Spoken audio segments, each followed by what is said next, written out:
Welcome to the Meeple Syrup Show, designers discussing design. We're on episode 53. The con is on.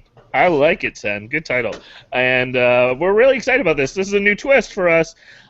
We've had publishers, we've had reviewers, we've had obviously lots of designers, but we're going to be talking about cons, conventions, and specifically we'll be chatting with a couple organizers of conventions we're very excited about.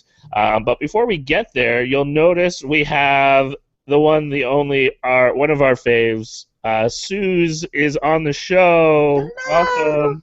Thank you for being here. What games have you been playing lately, Suze? So many, and I knew you were going to ask me, and I had to make a decision because I played like Nautilus Industries and Isle of Skye and La Ooh, I really Granja. want to try that. So many good stuff.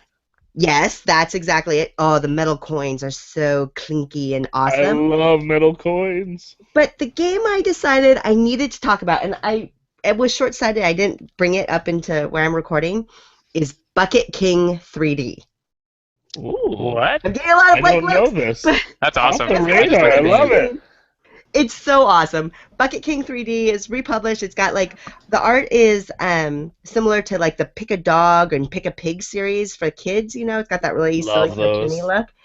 And it's the silliest game. You get these sets of cards in different colors, and you also get these little like 1.5 inch tall plastic buckets.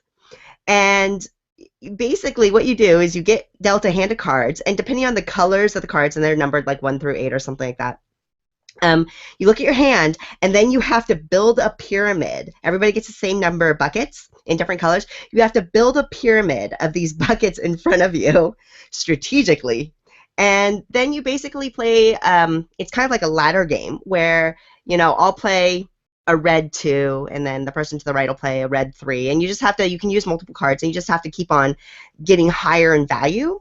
And when you can't play, you have to, it's a dexterity game, ladder game. You have to flick out one of the buckets of the color you can't fulfill. That's it. Wow. Yay, Sen, thank you. So, wow, that is not the combination of mechanics I expected coming. It's so ridiculous. So, for example, in this picture that Sen's showing, let's say like red was coming around the table, and this person's hand doesn't have any red. They would have to flick their red bucket, and then, of course, they're lucky to have one on top because maybe they knew I don't have any red cards. I'm going to have to flick that out soon, so I'll put red on top. I get it. That is super cool. And then they flick just the top one, and ta-da, they keep on going. But if you're like me, you're stupid. And you put all the important colors at the bottom, and you knock your pyramid over in one round. But that art looks exactly like Pick a Pig. It's the same art. I mean, it is the same art. It's the same company that published it, but it's a Steph and Dora design, so that's you guys, pretty I darn can't cool. even tell you how ridiculously fun this little game is. Yeah, it looks so fun awesome. and so cute. Yeah, and I like Pick a Pig, and I like Steph and Dora, so combination, it's a good thing. So definitely try to find it. I will. Sen, how about you? What have you been playing? I've been playing a lot of the Pack of games by Chris Handy, one of our good friends, because where I teach, we have a bunch of teachers and students that are there that like to play games, but we can't always get together for a long period of time. It's just kind of in between classes. So we grab a table in Forwell Hall, and we sit and we play games, and people just kind of drop in and drop out. So the 10-minute little games that Chris made are perfect for that. And today we played Shh, which is a word game, but it's a cooperative word-building game where you can't talk. And it is so interesting just because it's only each letter of the alphabet once. A bunch of pass cards. You get 1 pass per player. And what you have to do is try to use up all the letters before you can't make a word. And the really neat thing about it is that you know what you have in your hand, and as you keep on playing cards, you get to know what people have or don't have in their hand. Like if I played a Z and you played an O, well, yeah, that's not a good one. But or like a I, and then the next person had to pass, I know, oh, that person probably doesn't have a P. because they would have used the P to spell zip. And so you get to know what everybody has in their hand. So you're trying to lead into each other's hand without talking. Shh, you can't talk, and form words. So it's really quite cool. It's very, very interesting. It's really, we loved it. We had a great time with it, just the three of us. So, Daryl, what about you? What have you been playing lately? Yeah, actually, I got to go away last weekend to a random island and play games and hang out with a bunch of kite surfers. And so in the evening, we played. They got addicted to Spyfall and Cockroach Poker. Those were like the go-to, just like hilarious evening games. And then also, I got to play a bunch of Singrata, which was one of my prototypes that I'm still waiting to hear back from a few people.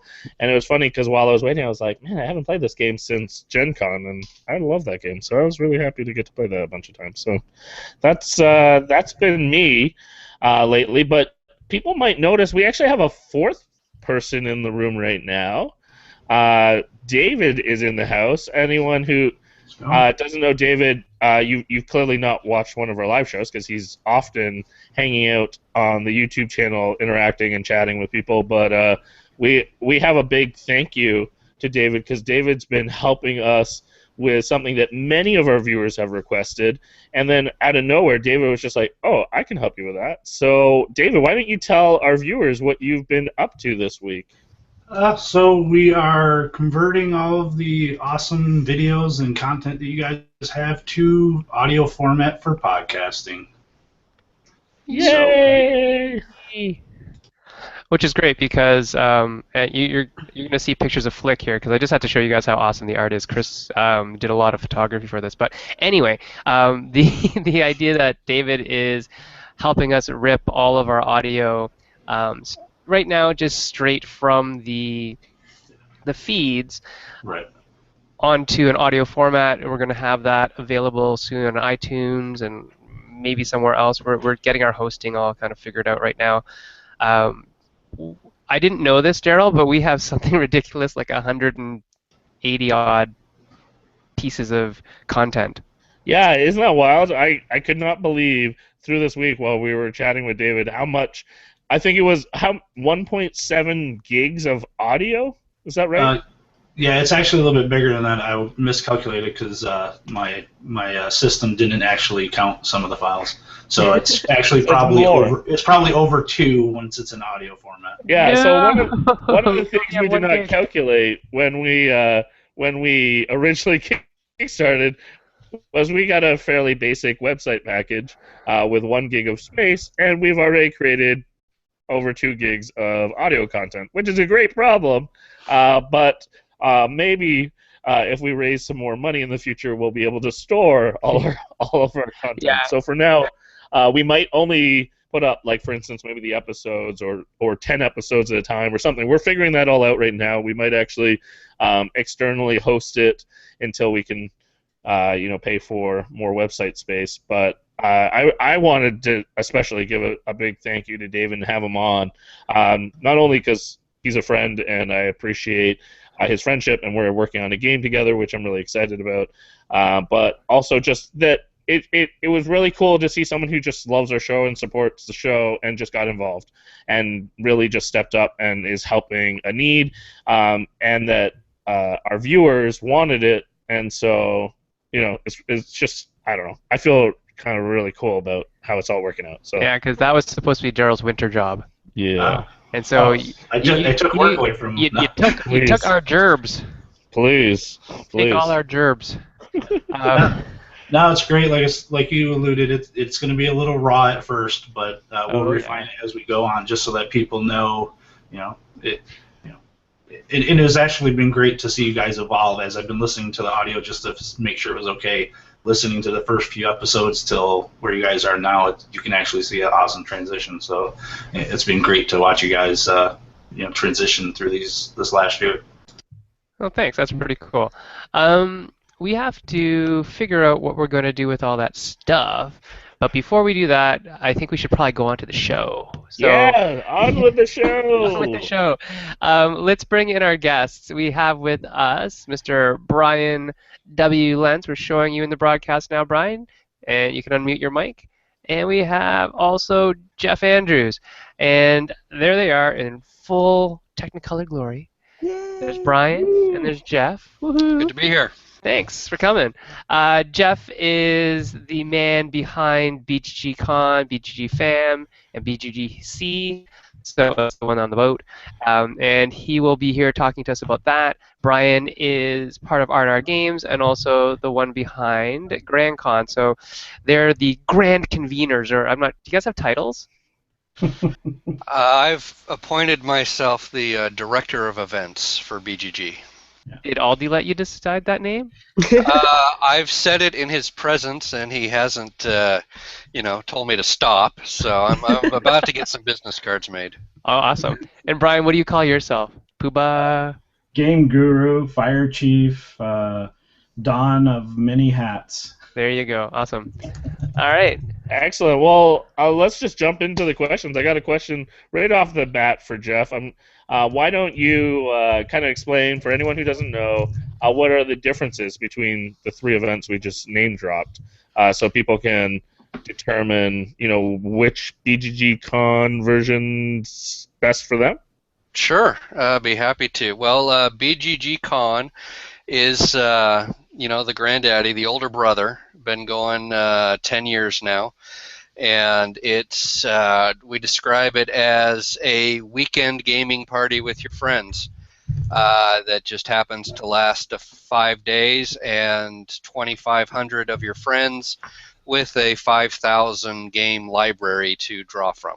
But other than that, it's just like what you post on a Saturday afternoon.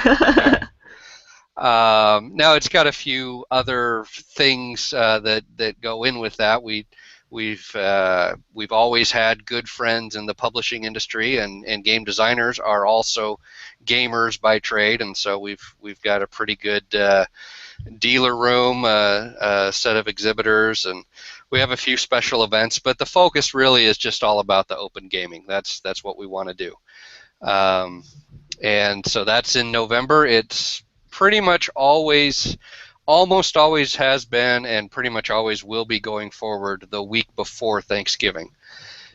We put it there so that we have as much time after Essen, Spiel in Essen, but still hit it before the end of the year holidays. And it's a slow time for the hotels, and so it works out pretty well for us.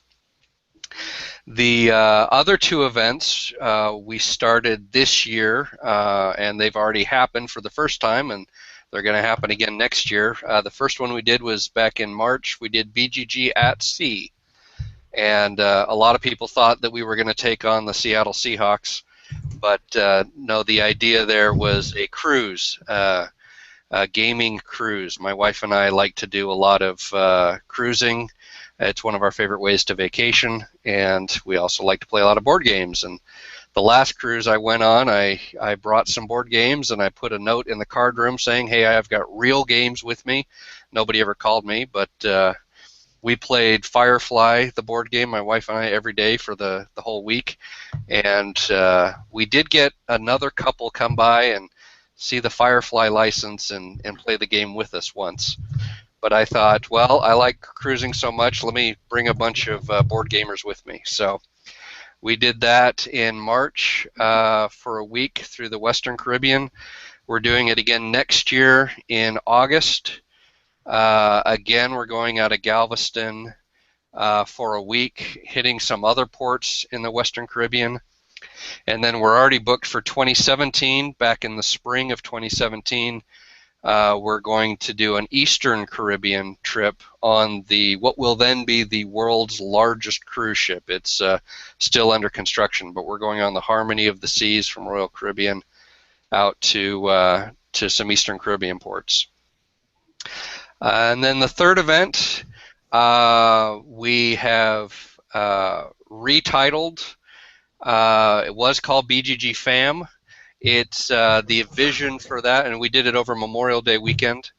The vision for that event is basically it's BGG.con, but we wanted to allow the little kids to come as well, the gamers in training.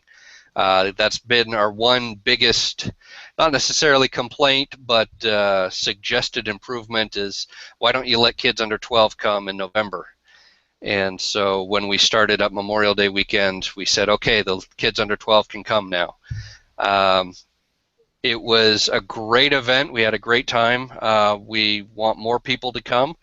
And so the vision for it is that it's still just BGG.con, just in the spring.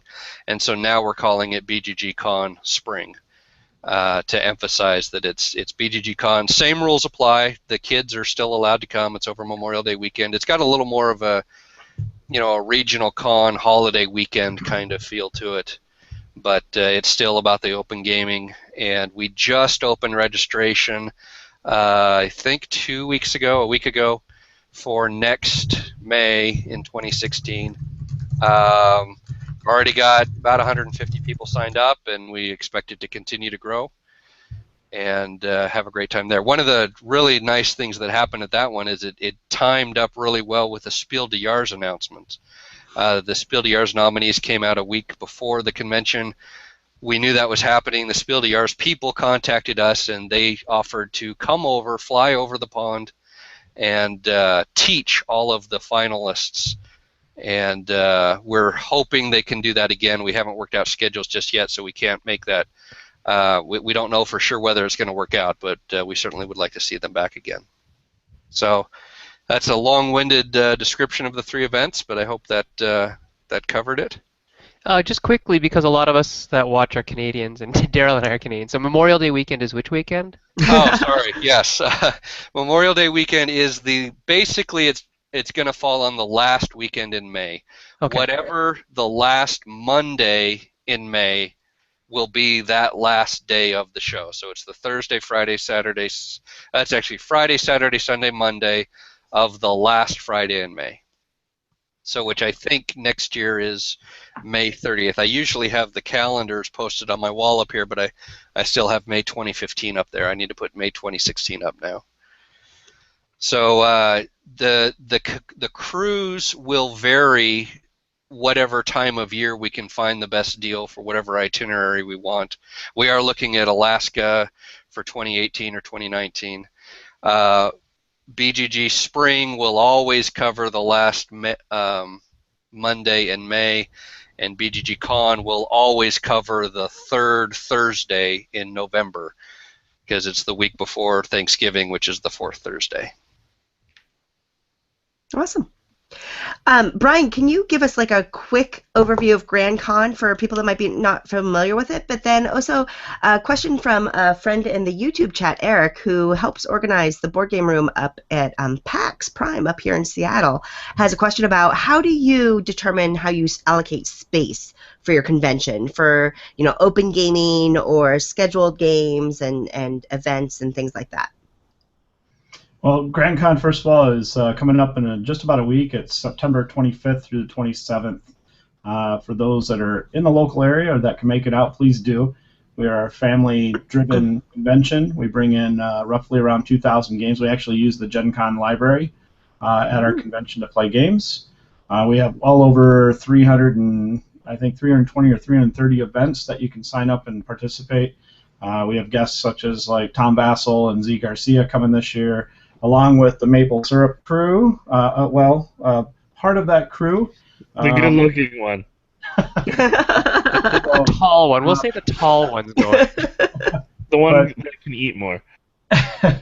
So to give a quick up-to-date history, if you will, this is our third year. We started right out of the gates as a regional con. We jumped right into. We've been averaging 1,500 people. This year we're looking to have over 2,000. So we've been very blessed, very fortunate. I don't run it completely by myself. I have to give some props to my other half, if you will, for the convention. That's Mark, and we both run around with our heads held down and lots of work ahead of us to get it done because it's just us two.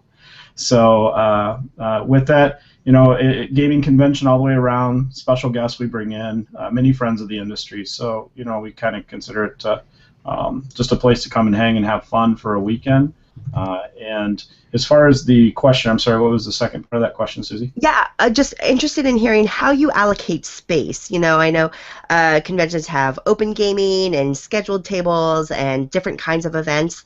So how do you determine in your restricted space how you allocate that? That's always a tough one for anybody that coordinates a convention. So, we look at our attendance numbers.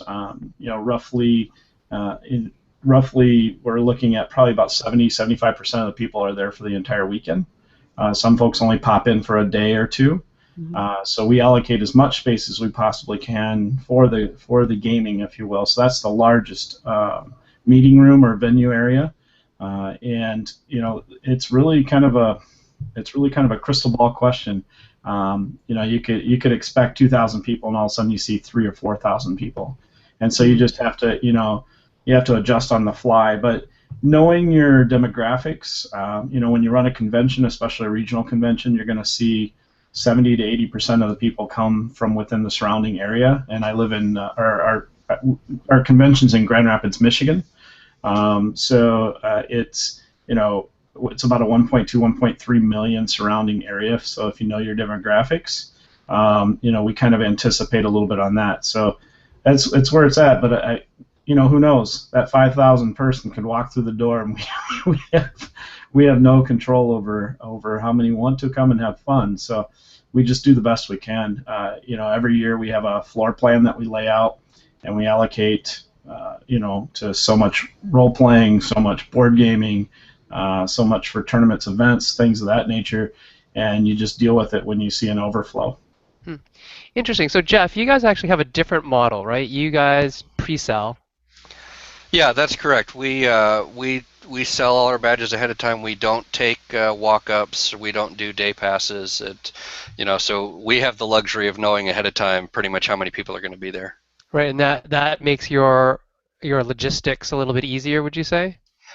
Well, it's still always a challenge, but yeah, we do have the benefit of planning ahead and knowing what we're going to offer. And again, since we're mostly about open gaming, it's a few rooms for special events that I've approved ahead of time. It's the exhibit halls, but then the rest is just making sure we have enough tables for people to play on, and we cut off registration when we know that we've run out of tables for them to play on. Okay.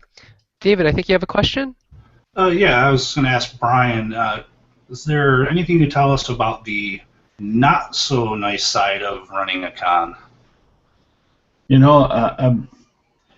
It's just it runs you ragged. How's that? You're tired. The convention isn't my only aspect of life, if you will. So, I work full time for a publisher, as most of you know, and I wear many hats. So, I guess that's the toughest part, is to juggle, your time management and keep a good balance with that. But sometimes I like to do a little too much. So that's you're gonna deal with sometimes that grovelly situation, and you have to handle it with kid gloves and remember that something else happened that maybe sparked a situation with somebody, and you just handle that aspect for your standard customer service. But we've been very fortunate and very blessed that it's been fairly smooth without the help of our volunteers. It would be really rough, but we do have a nice crew of volunteers that come in to help alleviate situations, pointing people in certain directions. But bottom line is, David, it's been a so far smooth ride. Not to say something could happen at any time, but yeah, I don't know how to answer that, because we've had a fairly good time with what we're doing. It's just a lot of work, very tiresome. Yeah, no, but I'm glad to hear that's good. So yeah, go ahead, Daryl. Yeah, well, I got to do a follow-up question, but before I do, I also want to give a big thank you.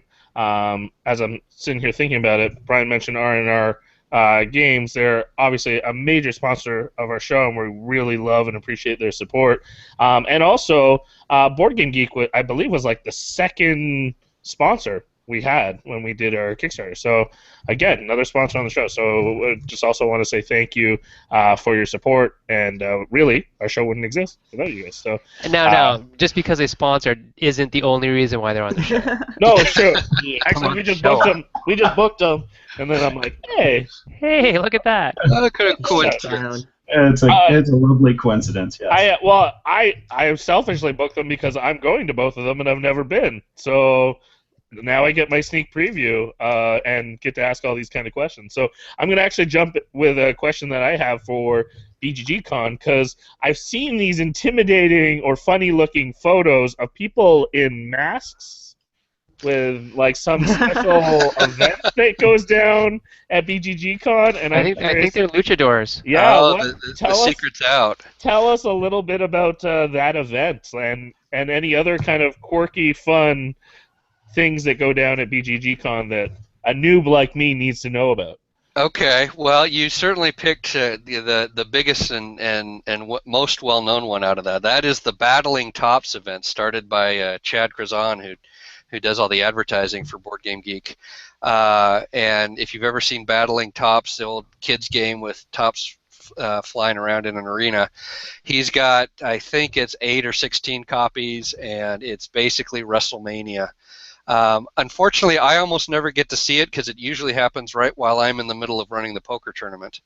But it's chaos, it's a lot of fun, and people dress up, they talk trash. Several years back, the A Nation started as a team of players to tell a story, and then a couple years back, I think the old upstart Tom Vassell got his crew going with I think they call themselves the Players of Pain as a competing team on this wrestle thing. So that's a lot of fun. It happens Friday night.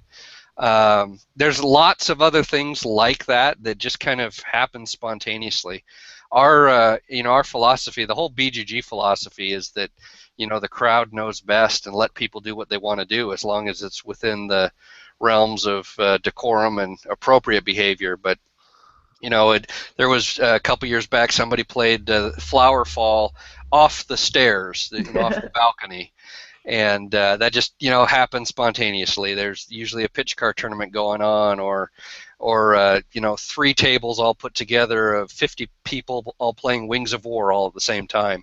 They're the kinds of things that we don't schedule or try and manage. We just let people happen and have a good time with. Brian, I'd like to talk to you a little bit about board game libraries. So I heard you mention that you actually use the GenCon library, and of course, BGG.con is famous for their overwhelming library of games. But, for people who are running smaller cons, interested in hearing any input you have on how to develop your lending library and how you organize the system of checking out the board games. Well, we're fortunate in that regard. So the front end it's ran between our registration team, if you will, and the lending library logistics, which is the GenCon library. They've actually coordinated together, so they have a checkout system that is utilized between that. As far as smaller cons to regional cons like ours, trying to start out is just making friends with the publishers out there and asking for donations to build your library, which a lot of them will do. They may send you a copy or two. Also, Play to Win is a fantastic program to get involved with. It obviously drives a lot of people to come to your show to play games, and then in return, you get extra copies to build a library. The logistical part is that once you start building your library, where do you store it? So, I know that with Jeff and those guys, you guys have been doing this for a few more years than GrandCon's been around. So. You have your wheels and your racks ready to go. So for the smaller and regional conventions, it's in somebody's house or a storage area until you can figure that all out. Yeah, definitely. Actually, you brought up a good point that I'd like to follow up on. Is so I happen to help organize a 150-person board game convention up here in Washington State, which scale-wise seems so small compared to what you guys manage, but building our library, and then we run a little raffle and things like that. And board game publishers have been really generous with us to donate a game for either the library or for raffles. And it sounds like you've experienced similar things with GrandCon. A question in regards to that is, how do you make sure that basically your sponsors get enough? You generate awareness with the attendees that these publishers and designers have generously donated and are supporting the convention. Do you have any tips on that? It's a lot of marketing, if you will. So Facebook announcements, through social media, which can tie into Twitter, utilizing those. We try to do the best we can with everybody that supports our show, whether they're small or big. We put banner logos up on our website with a brief little bio, maybe a link back, or a crossover link back to that particular individual's company. We may offer, hey, we'll give you, because we do program guides, we may offer a free ad in the program guide or something like that. So something that benefits them, that because they're benefiting us, so we try and give back where we can. Cool. Excellent. Jeff, you mentioned rules of decorum. What are the rules of decorum at BGG.con? What should people know before they go in? What they're allowed to do, what they're not allowed to do, what is frowned upon, what they're going to get kicked out for, that kind of stuff? Well, that's a great question. It kind of goes back to the philosophy that a weekend gaming party at your friend's house, and how would you behave there if you're at your friend's house, but maybe it's the first time you're coming to make a new friend. So we've been really blessed with a great group of gamers. We really don't have too many incidents. They're very rare, something I have to deal with. So just how would you behave in polite society? We just expect everyone to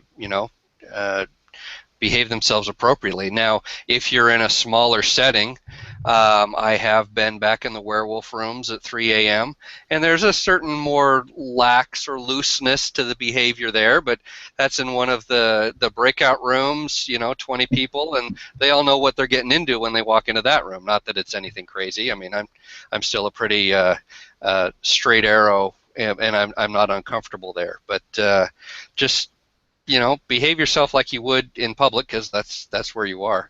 And if the drinking gets to be too much that you're causing a disruption to someone else, that's when if you get to the point where you're impacting on someone else's fun, that's when I have to step in. But that's very, very rare. Yeah. I'd have to just tag that and say absolutely. I think for the most part, the community, the hobbyists, the gamers and things they know their limits. Some will get out of control, and that's when you have to redirect them. But otherwise, most folks are pretty easy to deal with, and they're there to have fun. So. Okay, so Brian, I have a question for you, because I've heard some stories about it, or at least information. Any interesting designer activities planned for GrandCon? Absolutely. Well, we are, last year we had the fortune of having Unpub here as a presence, and that was our first attempt at having a room dedicated to designers, if you will, to come in and have some fun with what they like to do in the gaming world. This year, GrandCon's doing it on its own, and so we have a designer's playtest room, which is open to the public, if you will. As long as there's a table and seats, you can bring your game in and set it up and rope people in and have them come play your game and give you feedback, of course, like you would. We also have it set up. We attempted something a little different, being our first year, but I wanted to have it set up as an event, if you will, so you can actually register your prototype in our system as an event, so that way you can have scheduled time and get a guaranteed table as well, because obviously tables are of high value at a convention. So that was kind of something that I came up with to try, and I've actually had a few different folks from the Unpub world, if you will, reach out to me and say, what are you doing different? And I think it's a good attempt. We'll see what happens. As far as honing in on maybe a little bit more, we're actually doing a designers contest this year. It's a GrandCon design challenge at breakneck speeds. So we actually had the Game Crafter sponsor the back end of it for the components, which was awesome. Thanks to Tavis and JT and crew there. But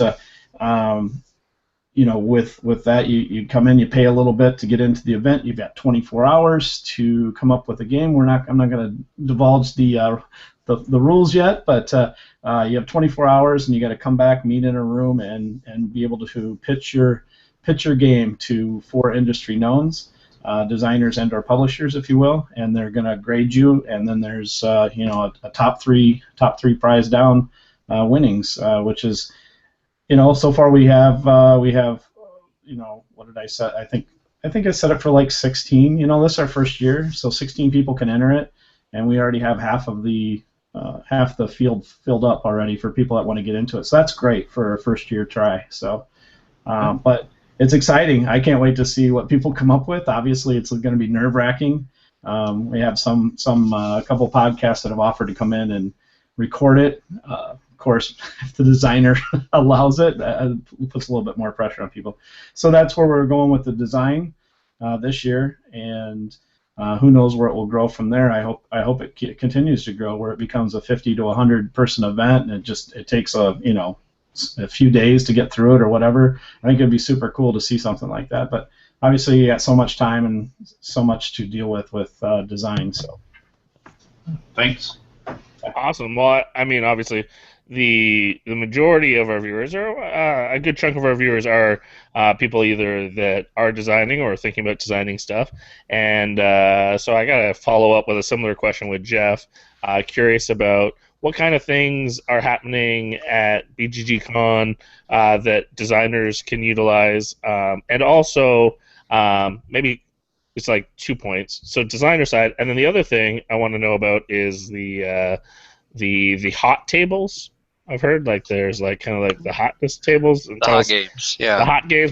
What's the deal there? So okay, all right. Well, real quick on the designers. For many years now, we've had what we call Proto Alley.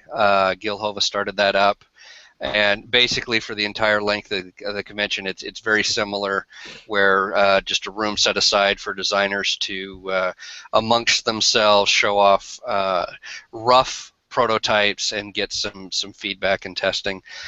Gil stepped out of doing that a couple years back, and Unpub took it over, and Unpub has been coming the last couple of years. They're coming back again this year to run that throughout the convention. And then in the evenings, we have James Matthew started doing his designer publisher speed dating, where designers get 5 minutes to pitch their game to publishers. We now have almost all the publishers you can think of at a certain level that are coming to the show, and so they come by and do that. That usually runs either 2 or 3 evenings during the convention. And so we like to support the design community, and there's a lot of prototypes being shown just out on the regular floor. Since it's all open gaming, you can just randomly bump into Tom Lehman and play one of his latest designs he's playing with. I actually played something that Tom Vassell was kicking around with last year. I don't know if it ever went anywhere, but had a lot of fun with it. So there's a lot of stuff happening organically outside of the scheduled things. Hot Games is completely different, but it's another thing that's become a signature part of the con. It's interesting. It's getting less and less important to be a thing in and of itself, except that it's now a tradition and everyone expects it to be there. But the reason it started was, I've been to every BGG.con. I didn't run every one of them. I took it over a few years into it. But, the second BGG.con or the third one, Space Dealer was the game everybody had to play, or Kalis was one, the year before, that there were only 2 copies in the U.S. at BGG.con that everybody wanted to play, but it was checked out. Nobody could get to play it. So around year 4 or 5, we came up with the idea of Hot Games, where whatever the Agricola was of that year is fixed on a table and stays there, and you can't check it out, and you just rotate in and play it because there's so few limited copies. Basically, the idea of a hot game was something that everybody wants to play, but we have the only 3 copies in the States right now, and so no one would get a chance to play it if you could check it out for a day. The reason I'm saying it's becoming less and less important is because the pipeline from Essen to the U.S. has widened significantly, and now there's those copies, those games that everybody wants to play. Well, there's people are going to get a chance to play it even if it's not on the table, but we still have them there. We're still going to do it again this year. It's going to change in a different part of the room, but it's we handpick based on feedback from people who have been to Essen, based on people voting in a poll on the website. We pick a dozen games, 20 games, 15, 20 games, set out multiple copies on about 25, 30 tables for people to just, play the hot games that year. And I'll tell you, I spent a fair amount of time in the hot games room last year at BGG.con. The irony being, and Jeff, with a grain of salt, of course, it was so cold in there. It was like they cranked up the air conditioning to kind of help with the airflow and stuff like that. And the hot games room was freezing cold. Yeah. I'm in Texas, and I'm like, keep a sweatshirt on. Well, I'm just going to throw out anybody who's been there. That's the filmmakers room, and it's kind of been the dank basement dungeon area. I was at the hotel a week ago. That room is being completely remodeled. It is going to be a gorgeous ballroom in a couple of weeks when they finish, and it's going to be a great place to be. Now the downside is going to be all exhibit booths this year, and Hot Games is going to be back in part of the main ballroom, but we can talk about that later. I'll get the maps posted soon. Cool. Brian, I actually want to switch back to logistics because, Sen and Daryl, they're designers, but I'm a project manager, so I'm all about the nitty-gritty, right? And I'd like to hear a little bit about how you negotiate with the venue and kind of key points that you can use or that you should take into account. For example, when I organize the con, we work with the hotel we host at to get extra discounts or free rooms for the organizers, or setting up a specialized menu. Like at BGG.con, I know they had food, like a food table that was set up that you could buy, key meal hours, so people didn't have to walk and leave for food and things like that. So any kind of tips you have on negotiating with the venue and other kind of nitty-gritty setup and organization details? As far as the venue, it's going to be different anywhere you go. You definitely want to make sure that you work it in that you get a room for the organizers, because that's where you're at. For the entire convention, you do not want to have to be. I live 15, 20 minutes from the convention center that we use, but I don't want to be driving home because I'm up till 2, 3 in the morning usually anyway, making sure things are shutting down properly and things, like that. So that's one. So you want to negotiate that in. The other is you have to look at if there's any incentive for the hotel. Does the hotel, can they take 100, 200, 300 rooms, 400 rooms?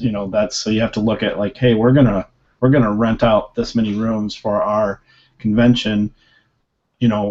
Contract that in, how that's going to come back to you, whether it starts out at, you're paying 20, 30, 40, 50, on up, depending on how big your convention is. And I'm talking thousands of dollars, right? So logistically, you have to find out where that room level is, and then how much they'll back down, if you will, based on how much you rent from them, because that's where they're making their money back.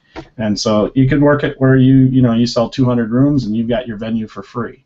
The hotel's happy, as a convention owners you're happy, but it just depends on the size of the convention.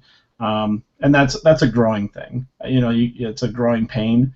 We're going into our 3rd year of the convention, and it's still something that we have to negotiate. We can't, with BGG being well planted, you walk in and you say, hey, we've done this now for 6, 7, 8 years.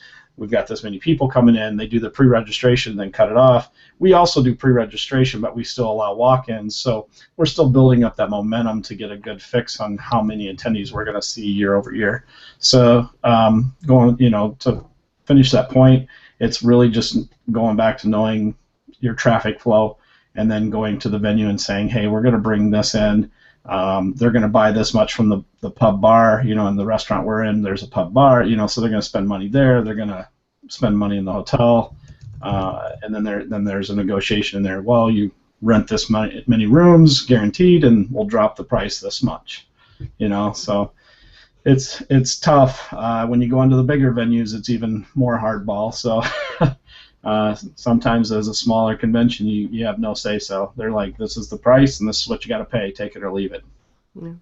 Just a real quick follow-up, and I'd love to actually hear from you, Brian, and Jeff on this front. How far out are you securing the venue? So for GrandCon and BGG.con, are you 2 years out? Are you 10 years out? I know like Gen Con is like, they do 10-year contracts, that kind of thing. Is it easier or smaller? As we grow, Susie, sorry to interject. And Jeff, it might be a little easier for you guys since you're established, right? But like with us, we're building that establishment. We're growing in the community. A lot of folks from across the country and the world now are starting to ask me or ask about GrandCon, which is super cool to hear, because it's just another great opportunity for people to come have fun and play games.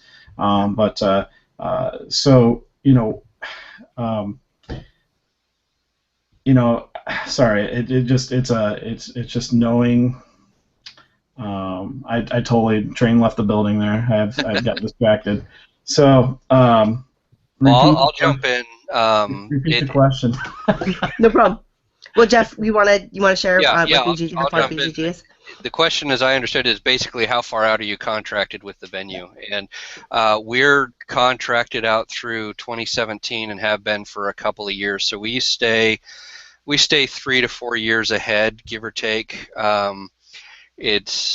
We like the venue we're at, and so like I said, we're through 17. I expect either the end of this year or sometime next year to sign 2 more years after that, and we usually sign 2 to 3 years at a time. And to finish that point, sorry, I just distracted myself. It's for us right now. It's year over year. Gotcha. Our first year we were in a wonderful facility, and we would have loved to have gone back, but we blew the doors out, if you will. We had no more room to grow, and we moved into the facility we're in now. And honestly, we're busting at the seams with this facility. And you're limited to your city. Dallas is obviously a lot larger, in Jeff's case, than Grand Rapids is. With the surrounding area, you may have a few more facilities to handle what you'd like to do. I'm a little bit limited. We do have a really large facility downtown, but of course, once you go to that large facility, then you're talking about a bigger price. So there becomes the rub of it all. Can you afford to move into it and still maintain that space? So it's growing pains, but yeah, we right now we're doing it year over year. So we already have our venue set for next year. It's going to be end of September. We're just working on the dates right now. Awesome. Well, I kind of want to follow this up with Jeff. Specifically, you've expanded. You mentioned at the beginning with the idea of the cruise, and you've expanded with the family-friendly BGG.con Spring. What do you envision is next? What's the next BGG.con point something? Mars. Moon. Yeah. Moon, yeah, there we go. Well, yeah, a few months back, I wrote a forum post about my vision for the growth of BGG.con, and we like our venue and don't actually want to get any bigger, but we know that more people want to come. We're selling out quicker and quicker, and our waiting list this year is longer than it's ever been by at least double or triple. I've got over 950 people who want to come this year, don't have tickets yet, and they're not going to be able to. I mean, we always move some tickets off the waiting list, but there just won't be. And so that's why we started a second event. That's the why of BGG Spring is I want to run multiple events that are 2,500 to 3,000 people. I don't want to run an event that's 6,000 people. I don't want to be Gen Con. I don't want to be Origins, because the logistics from our perspective start to break down at that point. We don't want to lose the feel of a weekend gaming convention. So right now the focus is growing Spring to the size of BGG.con. And when that happens, maybe we'll look at adding another one. We've talked about taking it on the road. We wanted to grow locally first, just because the logistics are easier that way. But we've talked about, don't quote me on any of this. Nobody's watching this, right? But we've talked about. So gonna quote you. We've talked about a lot of things, I should say, but nothing planned. But we've talked about Europe. We've talked about West Coast, East Coast, Canada, North, West Coast, all different. West Coast. Canada. One of the things, we've been approached many a times about, franchising the name or putting our name on some existing convention, and that's not what we're about. We like to have, control of the quality of the product, to use some marketing speak. So if we branch out, we're going to stay focused on doing what we know best. Excellent. Brian, I just wanted to ask you a quick question about GrandCon itself. Now, GrandCon is the GrandCon in September a separate GrandCon than the comic part of it, or is it all happening at the same time? Well, let me clarify. Maybe I don't know where the question's coming in at, Sen, because there is a Grand Rapids Comic-Con that is not related to GrandCon. Okay, So, that might be because somebody said, "Oh, the comic thing," and I said, "I don't think right. so." Okay, No. We started out as a gaming convention. There was an idea injected to become a hybrid. Mm-hmm. I felt that it was going to be a tough road ahead to be hybrid, but we gave it a shot, and it showed itself. There's a lot of gamers in this area. There are a lot of comic book enthusiasts, but they're two different types of shows. They really are. And I love comics and I love artists. And I appreciate that. But I love gaming more. So, so they have to be, in my mind, they have to be separate. Okay, and just another question about that. So you do open board gaming, and you do set events, and you do role-playing games as well. What don't you do at GrandCon? Currently, it's miniatures and LARPing. I know a lot of folks out there enjoy to do the live-action role-play, and miniatures. Miniatures, unfortunately, I would love to do miniatures. I get a kick out of watching people play them, and it's just that three-dimensional aspect that really draws you in sometimes, but it takes a lot of space. It takes a ton of space to provide for miniatures. Your average table is a 4x4, for like Warhammer and things of that nature. And so that becomes a logistical issue. So we try and accommodate as much as we can. So right now it's purely board gaming. We have the role-playing section as well, which is actually very big in Michigan, more so than I even knew. So we get a lot of the societies coming, Pathfinder Society and WotC's coming in with Dungeons and Dragons, stuff like that. But so to answer your question, it's the miniatures and the LARPing is the two major things that we would love to do, but they're not really a big focus. Okay, great. Suze? Yeah, so Jeff, with your expertise in board game conventions, when you get to go to a convention that you don't have to organize, what do you look for? What thrills you at those conventions? Oh boy. Running it? Not running it, yeah. Actually getting to play. It's actually a rare event because I still have another full-time day job. But, my joke at BGG.con is my goal is to always play at least one game, and I almost always make it. There have been many BGG.cons I don't get any in. The cruise was awesome because I got to play a ton of games. But I do go to some other conventions occasionally. Just most of my day job vacation time is spent running BGG events, so I don't get to others. But what thrills me is seeing old friends and getting to play a good long game of Indonesia or something like that. Right? Good convention game. Cool. David? Yeah. So, Brian, just wondering if you could share maybe that one special convention memory. Oh boy, there's several, but I think it's the first time that you have the first day jitters, if you will. You're starting a convention, and you have registration rolling in, but you just have no idea the attendance when you first started out. You hear rumblings in the convention world that most conventions could be around for 9 to 10 years, right? And you see 200-300 people the entire time for 9 to 10 years, and that's all you ever see. And so, when we went into this, we were thinking 5, maybe 700, because we had some pretty decent pre-registration numbers. And our first year, we hit almost 1,500 people.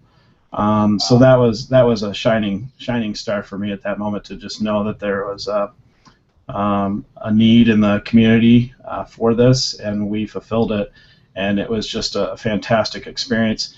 To not take much more time, but our first year we had in the gaming industry. Not everybody's going to know who these people are, but for those that do, you'll understand. But our first year we had Tracy and Laura Hickman, we had Ed Greenwood, we had Jeff Grubb, we had Stephen Shen. Besides, Plaid Hat Games came in, R&R Games showed up. So we had all these known publishers and well-known authors and game players that have been around for decades. Our first year, that on top of the attendance that we saw our first year was just an amazing experience. Yeah, that sounds great. That is incredible. And I just want to say thank you both to Brian and Jeff for taking out the time at this wee hour to chat with us and share a little bit about what it takes to run a game convention. So hopefully us designers or attenders can be a little more thankful for all the behind-the-scenes work that's going on, and maybe be a little friendlier with our complaints or our feedback for opportunities to grow. So I really want to say thank you. And we're just a reminder for anyone who's new to the show, we do film an after show where we'll chit-chat a little bit. Sometimes we have guests on, sometimes it's just the host. But we'll always make sure to post that sometime in the next few days. So please tune into that. Check that out. There's some really fantastic things that come up during the after show as well. And meanwhile, keep designing great games, and we look forward to playing your game soon. Have a good night.